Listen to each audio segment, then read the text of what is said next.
Adam Sandler is one of the most powerful box office stars in the world today. For the past 10 years, he has been creating memorable characters on television and film.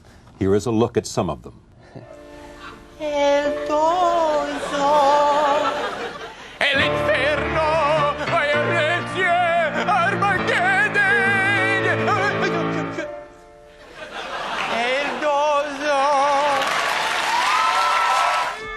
The price is wrong, bitch.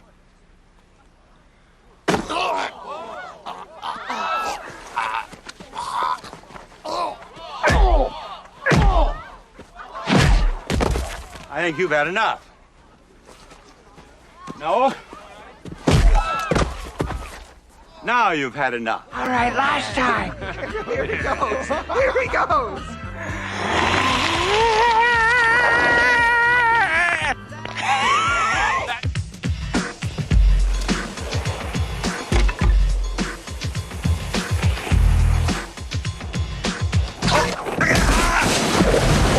My God!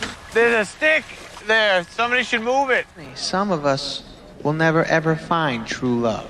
Like, take, for instance, me.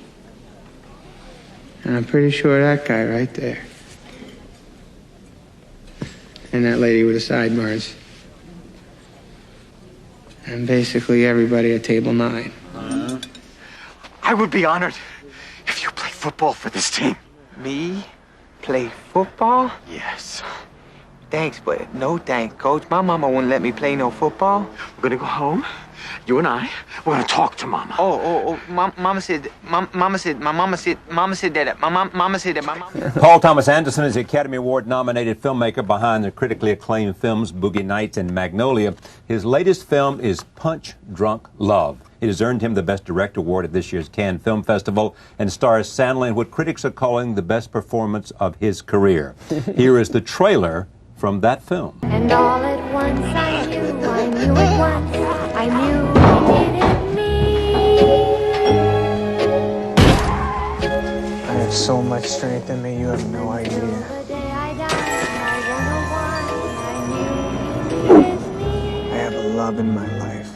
It makes me stronger than anything you can imagine. He needs me, he needs me, he needs me, he needs me. I am pleased to welcome Adam Sandler and Paul Thomas Anderson to this table to talk about that movie and many other things. Welcome. Thank you very much. Great to have you. be here. Good evening. Good to see you again. We were just saying this is the third or fourth? Third time. Third time here. Where did the idea for this come from? Time Magazine? Well, there's Time Magazine helped. Yeah. There was a story about the guy who collected all Yeah. this pudding, which is a true story. A guy went and bought thousands and thousands of dollars worth of pudding that equaled 1 million frequent flyer miles. So that helped. But the main impetus was wanting to write something for Adam. I think I had a lot of different chunks and ideas and notions in search of a story kind of thing. But meeting Adam was really the trigger to get to work. Okay, now let me just get on that because it is the notion, you know he's box office. Now, was it part that, but also something else? It was something about him. Wasn't it all that? Yeah. Or was it, what, go ahead. No, I've been trying to sell out for a while. Yeah. That's exactly. So, if you want to sell out big time. Go Don't, right don't on. go half the way. You know. Get some of that Sandler money. Some of that Sandler money. Ride that Sandler wheel. Vehicle. I think that See, they're trying to hitch themselves to you, all of them. Fine. You know, I mean, I got we enough know it's guys. Joe Roth out there, and you, all you guys are I just. tell you, Jonathan Demme too is. Demme too? Oh my God, we have a competition for Adam Demme Sandler. takes So you credit, got 7 movies coming out? How many? I have no idea. I have a production company too, so you know what I mean. I'm here to work, Charlie. Exactly, me too. That's the way I say it. They say, why do you do a nightly show? I'm here to work. Exactly. You know? I'm not going to be happy until I get a pig valve. Seriously. You want one? I want one of those things. It's made me a different man. Right on. You know? I'm in. It'll give you more energy. That's It'll I make you need better some. looking. I hope. More energy, more color in your face. I got to happier, increase this funnier. vocabulary. That's what I'm looking to do. Well, I've got the doctor for you if you decide to do this in Thank about you. 50 years. Thank you, sir. All right. Thank you, Does he have a so- jacket also? Exactly. What are you talking about? You need a jacket for the show? I've watched the show. I've seen guys not wearing jackets. Absolutely. They've done almost everything here. So you get a call from him, or Yes. you're somebody. Yes. Now, do you want to work with him? Well, here's what happened.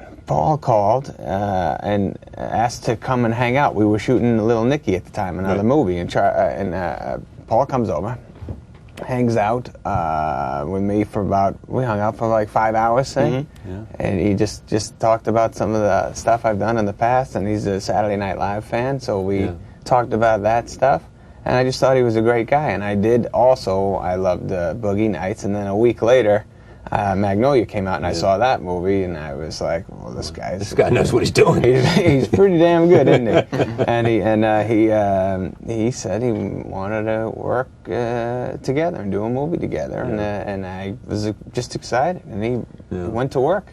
I mean, for you, knowing that you can make movies and lots of movies, to have the possibility of sort of stretching and working in a different direction with a guy who obviously is a craftsman. Right. Right. Yeah. It was exciting for that reason, for getting to do something different, getting to be with a guy that it's nice to make new friends too in life, and it was nice to meet this guy and like him, and also when you shoot a movie, you're going to be together a long time, and I was excited to try to accomplish something that I haven't really done before. Yeah. Go ahead. Well, no, liking someone as an actor is one thing, but liking them as a person, you gotta know. All right, you're going to be fun to be with for a couple of years, because it's going to be a couple of years at the end of the day, and you're going to want to know them, and you want to know that they're going to have a similar work ethic. And Adam creates all his own movies, so it was just kind of like verifying what I thought about him to be the truth. It was sort of like, good, all right, I can see that you're a good guy. Are you really? Yeah, right, you know? right. And only by hanging out can you figure out some of those stuff. Yeah. Here's what he had said about himself. He once said, "I don't know if I'm the type of guy who wants to run the world like Spielberg or retreat to a mansion in London like Kubrick. I just haven't figured it out yet." Oh, that's a bit arrogant. It was a long time ago.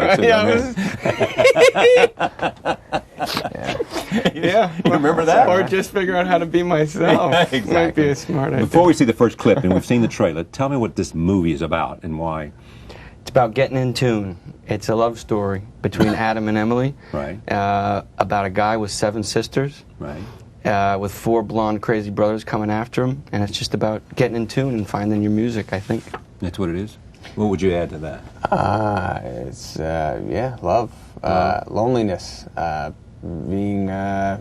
becoming happy with yourself and comfortable with yourself, and trying to lose some insecurities and growing up. Getting out of your house. Getting out of your house. Roll tape. The first scene we'll see is in which you and Emily, she plays Lena, meet for the very first time outside Barry's office. Here's that clip. Take a look.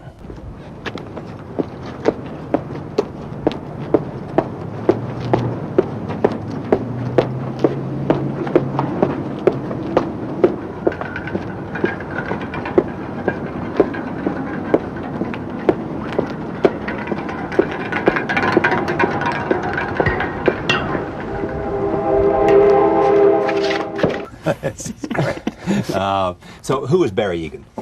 Wow, that's Barry Egan. Paul sometimes says it's a lot of.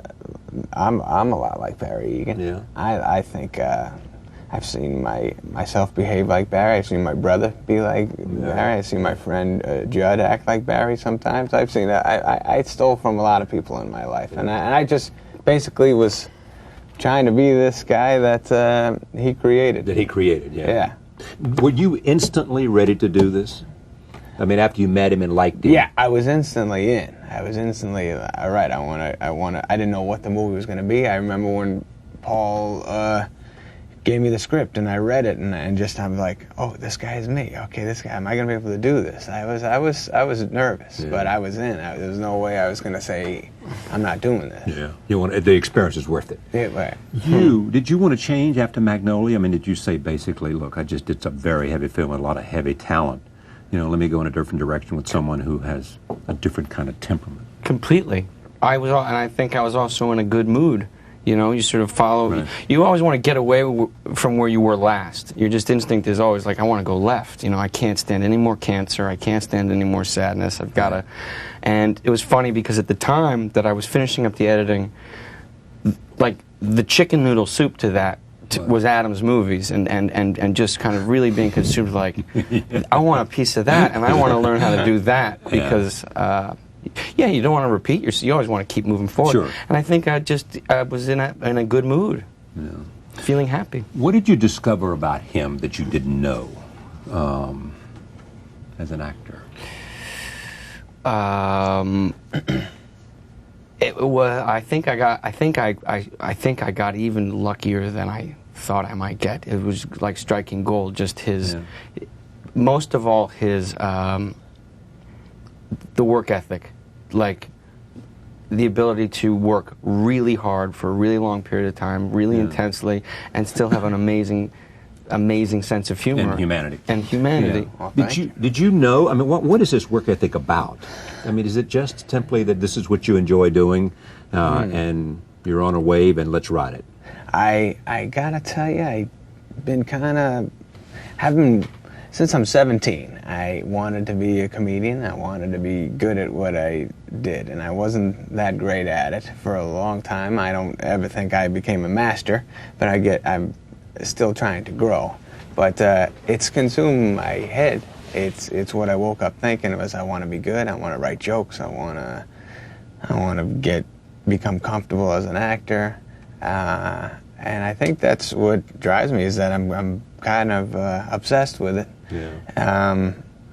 I was doing Paul's movie. I've seen Paul's other movies. I thought they were incredible, and I knew he wrote an incredible script. So I said, I better step it up in my head, and I didn't want to fail. And you're continuing to grow in your sense. I mean, you feel you're growing, expanding, and you're just halfway there, wherever there is. I don't know where I'm going. I know I'm 36 years old, and I have different thoughts than I had when I was 26. But and I don't know what I'm going to think about when I'm 46. So I know I want to continue trying to travel with in my career with what I'm thinking about. And That's the job. That's the job, is figuring out where you're at Yeah. at that moment, and Yeah. you do that then, and then by the time it's over with, you want to go the other way. Yeah, and it's trusting your instincts, you know, trusting your instincts, but you've also got to be, I mean, you got to, I would assume, to have the phenomenal box office success he's had. You know, there's something behind that. There is trusting your instincts, but you are delivering something to an audience. Yeah. There's some sense of insight, intelligence. Yeah. Magic. I would say that I've walked down the street with movie stars, and I've never seen anything like it when Adam walks down the street. What happens? It's he's there, he's present, Exactly. he's not somewhere else, and people just respond to that, and that's what I respond to. How many films do you have that haven't been released right now? Oh, I have Paul's film. Right. I have an animated movie coming out, and it's a holiday movie coming out Thanksgiving. Yes. Shot a movie with the great Jack Nicholson. Yeah, which one was that? That's called Anger Management. Yeah. He's unbelievable in it. And that'll come out next year. I don't know. I'm working a lot, but that's now I don't know what I'm doing. Yeah. What do you mean? I'm not. I don't have anything. You have nothing to do now? You can take some time off? No. No. I don't want God to do forbid. that. No, I don't want to really have to think too much about myself. I need to jump into the work And lose yourself in the keep work. hiding. I keep hiding. I don't want to get to know me. You don't? It's pathetic. Now, what about Barry Egan? Is he pathetic? I think he's pretty. What? Savvy? So what? Pretty. An actor's never going to say his character's pathetic in a movie. No, it's not. He's pathetic at times. Yeah. I feel bad. What's the phone sex thing about? I think that's loneliness. Loneliness. Wanting to talk. I don't think he's that. Different from a lot of other men. Right. Well, man, this guy, he's not. I don't think it's a sexual call as much as he wants to actually talk to somebody. And you know, maybe at the end of the scene, he is a man. He gets excited about some of the things the lady's talking about. Yeah. Thank God we don't see that. I was going to say, we don't have that clip, folks. No, you don't want to see that ever in real life either. All right, one more clip here before we move on to some other things. This is where Lena, played by Emily Watson, comes to visit Barry at his office. Take a look. Do you have brothers or sisters? No, I'm the exact opposite. That must be nice. That must be really, really, really. No, it's terrible. What's the pudding for?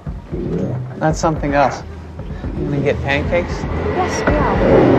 You going up? You won some awards for this, but after the first 2 weeks of filming, you just scrapped it. Yeah. What? Well, I think we were just trying to find our footing and trying to figure out what the hell we were doing, and I think I tried to figure out a plan on making this movie. Normally you go in, you've got a schedule, you're going to make that schedule, and you're going to do that. Right. But after having done it a few times, I sort of figured out how to spend the money properly. And not that I'd ever wasted before, but essentially you can shoot for a lot longer than you might normally think. It's just a sort of about proper money management. So it enabled us to really take our time. And the first couple of weeks, I think, there's some stuff that remained, but essentially we were just trying to find our footing. Yeah. And or somebody might say, get your rhythm. Exactly. Yeah. And once it happened, you sort of look back, you go, okay, now we're getting to work. So you sort of throw some things out the window, but still stuff remained, so it wasn't completely a wash. But it was the luxury that came from just learning more about how to budget the movie and make it last. Do you think of yourself as a comedian who acts, or do you simply think that you have gone from being a comedian now, settled into that you are an actor? Boy, I don't know. I don't think about what I am too much. I was obsessed with comedy, and I still am. But I also, I went to college. I studied acting. It was on my mind too to just be an actor. So I'm not exactly sure what the hell I am. What's the best comedic experience you've ever had? I mean, is it Saturday Night Live? I mean, who taught you the essential sort of skills? Oh well. These two guys at Saturday Night Live, Robert Smigel and Jim Downey, were my. I became very close with them, and I think the writers that I laughed the most at their stuff, and I love their taste. And I'm not saying they love my taste, but I'm saying that if they laughed at something I did when Wednesday's read through, we would read a skit, and if I looked up and saw Downey laughing, I knew that. Life was good right there. Are you born with timing, or do you learn timing? I think you learn confidence. So that's what happened with me. My timing was, I can tell when I'm not funny. It's usually when I'm rushing and when I'm kind of scared and show the audience and sees I'm scared. If I'm feeling comfortable, it's usually all right. It's about everything, isn't it? I mean, it's true about sports. It's true about a tennis stroke or a golf stroke. Yeah. It's true about this. It's true if the confidence gives you an ease that definitely, that makes you do it, allows you to do it better. If you see a pitcher looking a little nervous to face a batter, you usually can tell he's not going to pitch too well. Exactly right. I mean, and pitchers who intimidate as if they, I've got your number and here it comes. Exactly. Yeah. Clemens scares you. Yeah, Clemens scares you for a lot of reasons. Clemens scares you. Yeah. Emily Watson. Yeah. She's phenomenal. Why'd you cast her? She's I've been a fan since Breaking the Waves. Yeah. Oh man. Right. And you just figure, you just see somebody give a performance like that. It's the same thing as with Adam. You think they got balls. I want to be around them. I want to jump off a cliff with them. Someone that daring. And I think that I had in my mind, if you're making a romantic comedy where two people fall in love, they have to be a handsome couple. Right. It's like a prerequisite, and I thought that the two of them together made a handsome couple. That's good. Handsome couple. Well, as good as I can get. Emily it's like 80-20. Is your audience, you would know more about this, and perhaps you don't even think in terms of sort of this kind of analysis. Is your audience predominantly young, teenage guys? Well, I've heard that. I've heard that. I mean, I think that's what's written a lot about. Yeah, I know. That's why I'm giving you a chance to say. And it's. I happen to know a lot of babes watch me. I don't know about that. I don't know. I just know I have different people who talk to me about my movies. Well, probably many people watch his movies as we believe. Then all of them are there. The entire world. Exactly. It's different age groups, but it doesn't matter. I have seen a lot of stuff where they say Adam Sandler's just young boys, but I've talked to some my mother's friends think I'm all right too. Well, they have a bit of bias there. Well, even the ones who don't like her think I'm all right, which is a big percentage. Yeah. And what do you think of all these comparisons you see between you and Jim Carrey? Oh, well, I think it's natural for that to happen. I know Carrie since I'm a young guy. I know him since I'm like 22, and I love him. And we're both comedians. And He's the best physical comedian there is. Yeah. He is. It's funny when you go to when I go to a Carrie movie and I watch him. I go, oh wow, I couldn't do that. I couldn't do what he just did. So I know he does stuff that. I don't try to do, and I think I do my own thing. Yeah. But wait, I do love them.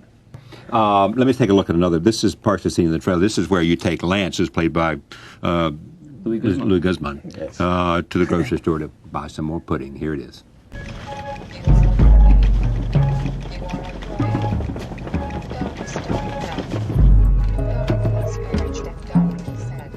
You can go to places in the world with pudding. That is funny. Yeah. That's funny.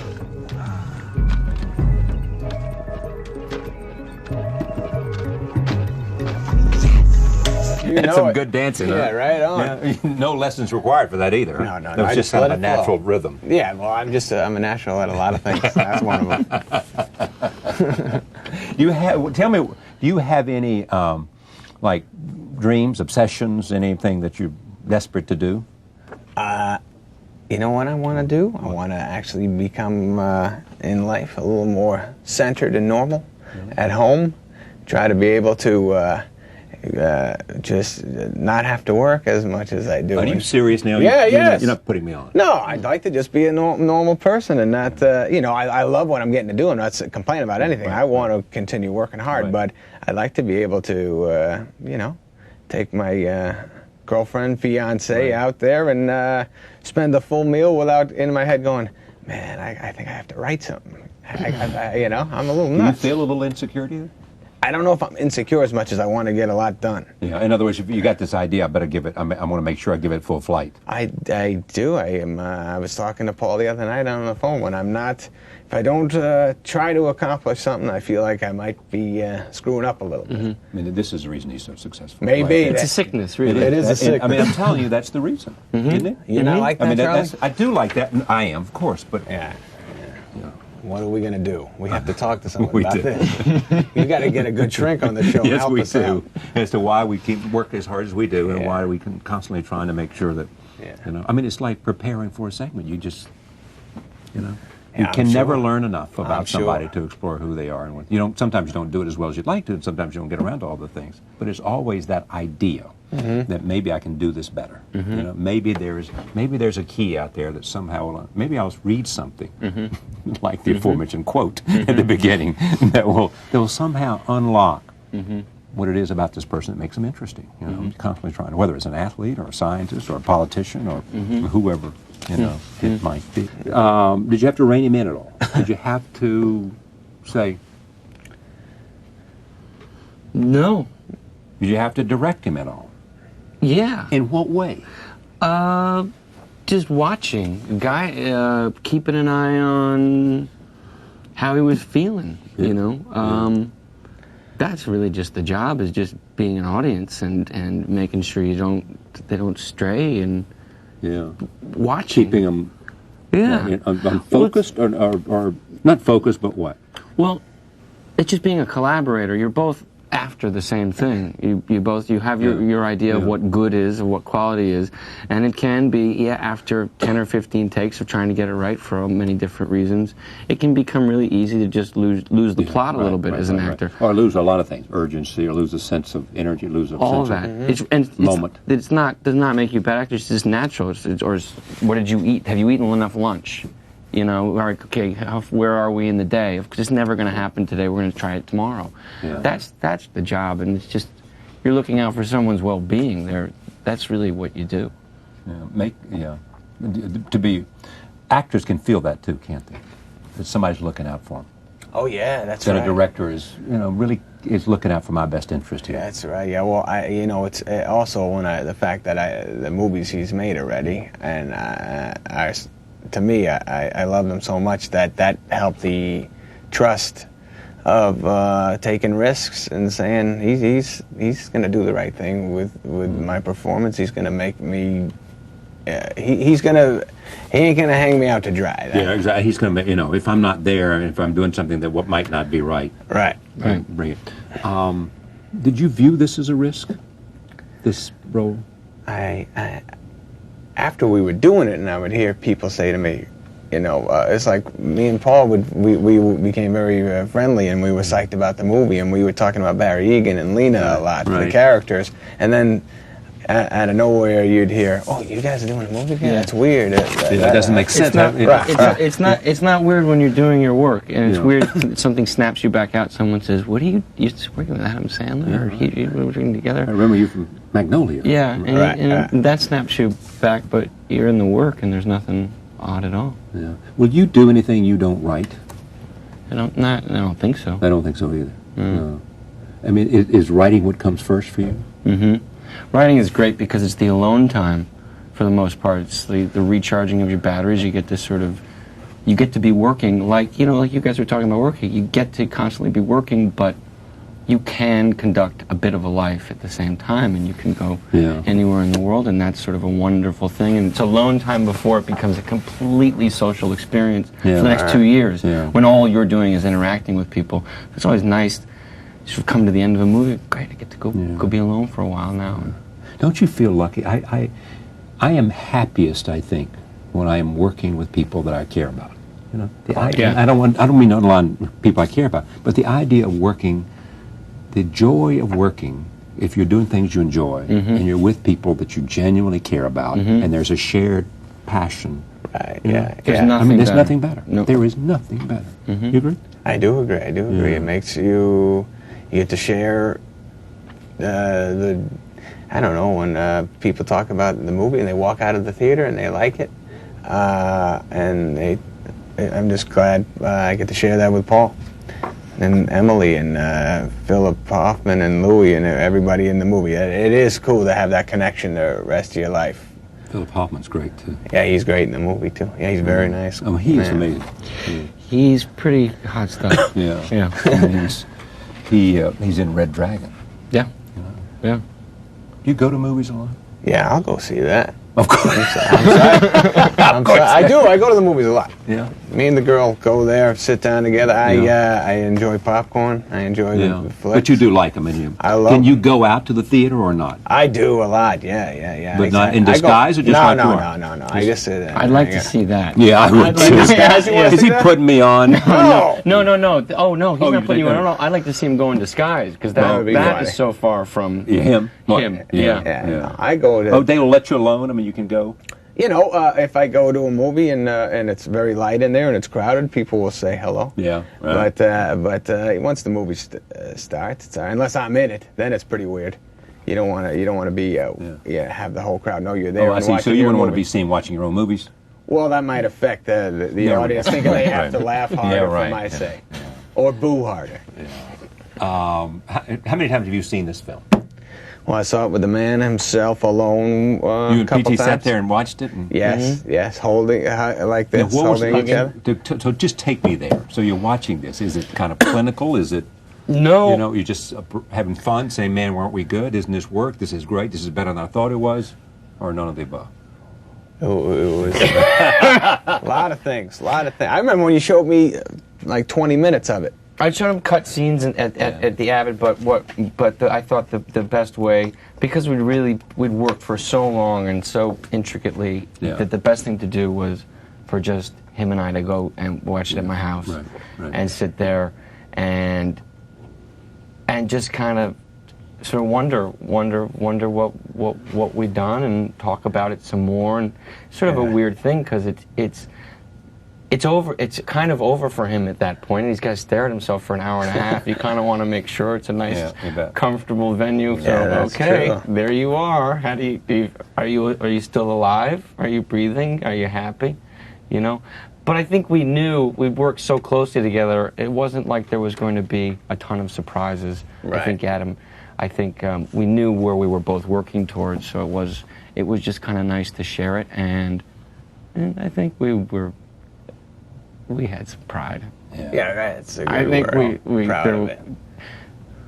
I think we did have a really nice night that night, and felt a lot of pride looking back on 2 years worth of work that you couldn't help but be happy. You feel good about it. Yeah. Very, very proud of it. Very.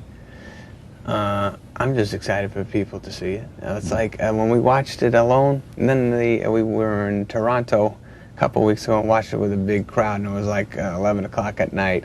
And I tell you, when we watched it alone, I didn't know how people were going to respond when they saw it. I know that the movies I've done before, I know the full intention is to make an audience laugh and get as many laughs as we can get.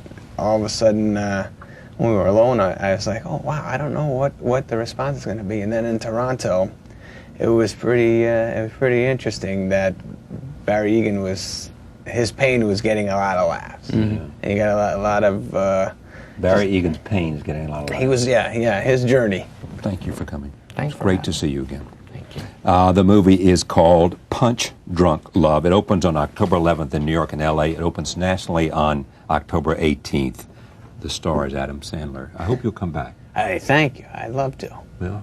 That was fun. Thank you for joining us. We'll see you next time.